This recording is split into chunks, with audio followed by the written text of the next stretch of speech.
Hello नमस्ते भाइ बहिनीहरू। फेरि म यो 2081 साल सेट आरमा सोधेको क्वेसन लिएर आएको छु। 1 मार्क्समा यो सोध्ने गर्छ, सजिलो छ।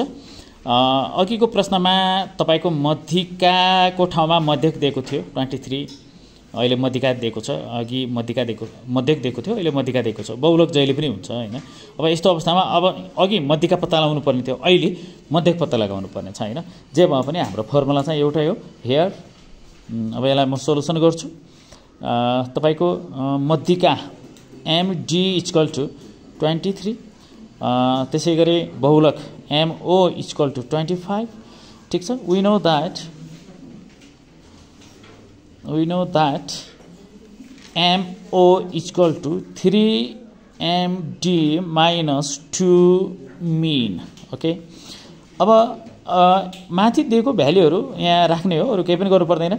MO कति छ त 25 मोड हैन।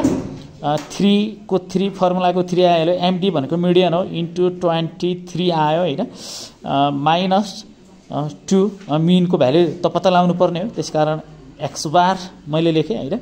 अब यो 25 = 3 त्यहाँ 9, 2 त्यहाँ 6, 69 भयो, माइनस x बार 2 मिन है त।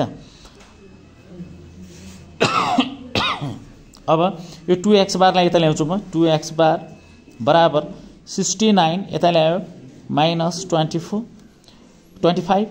अनि 2x बार = 954। यहाँ 44 बाँकी रह्यो हैन।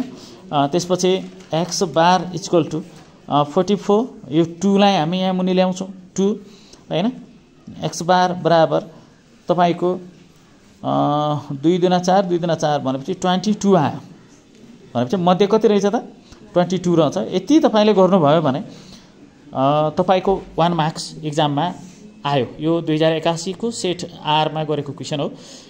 तपाईको चाहे मध्यिका निकाल्नुस् भन्यो प्रश्नले, चाहे बहुलक निकाल्नुस् भन्यो हैन। फर्मुला जहिले पनि यो फर्मुला हो, यो फर्मुला नबिर्सने।